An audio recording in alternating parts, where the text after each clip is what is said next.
Ingabire, victoire, ni noire, victoire, Ingabire, victoire, ni noire, victoire, Ingabire, victoire, ni noire, victoire, Ingabire, victoire, ni noire.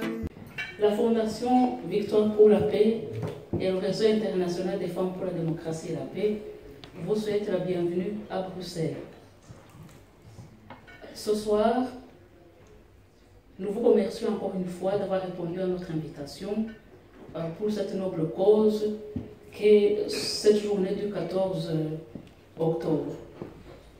Je ne continuerai pas sans accueillir parmi nous deux personnes qui représentent la famille de Victoire. Je voulais qu'on accueille comme il faut Régina et Rémi qui représentent la famille de Victoire.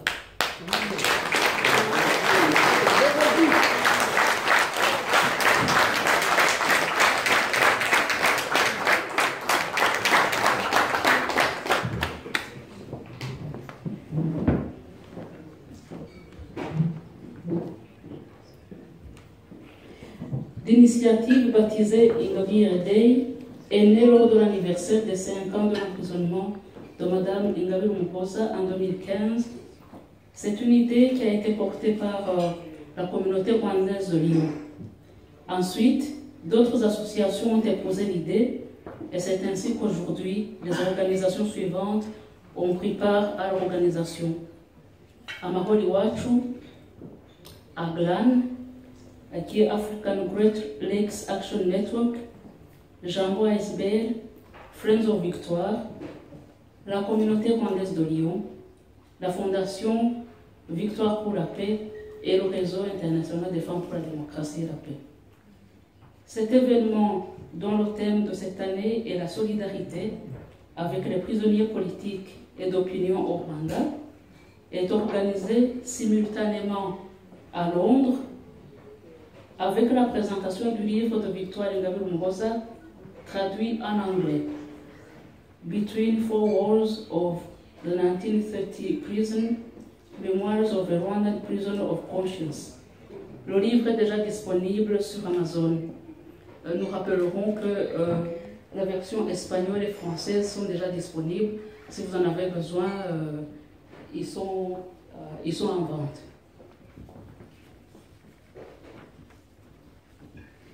À Lyon, la journée s'est déclinée sous forme d'une conférence intitulée « Démocratie et prisonniers politiques en Afrique ». En Australie, à l'université Griffith, il est organisé une soirée de solidarité avec l'Afrique de l'Est, où deux femmes sont mises à l'honneur, Victoire Ingabire Umuhoza et Diane Shima Rwigara. Au Canada, l'événement sera organisé demain, le 15, avec un accent particulier mis sur l'information de la jeunesse. En Espagne aussi, l'action est suivie. Enfin, au Rwanda, 3 jours sont consacrés à la prière pour ces prisonniers. Le vendredi par les musulmans, le samedi par les adventistes et dimanche par les autres chrétiens. Cet événement coïncide avec la mise à mal de l'opposition rwandaise, malmenée et secouée dans tous les sens par le pouvoir en place. Aucun parti politique n'est plus épargné. Les derniers à subir les foudres du pouvoir sont les FDU, dont la présidente Victoire Ingabire Umuhoza est déjà emprisonnée. Et comme si cela ne suffisait pas, tout le bureau des FDU et certains de ses membres ont été arrêtés et mis en prison.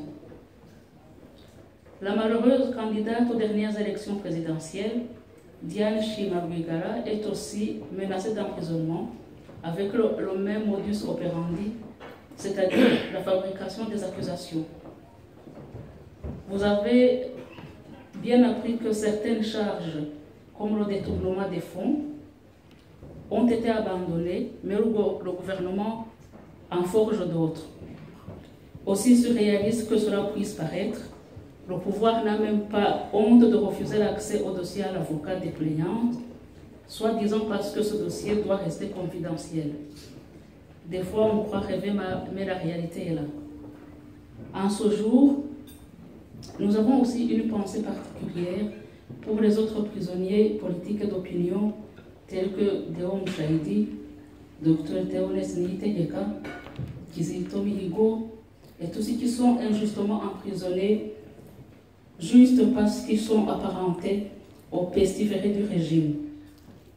Nous pensons également aux personnes déportées ou échangées contre des intérêts géopolitiques ou économiques et qui payent de leur vie des ententes faites entre individus sans considération humanitaire aucune.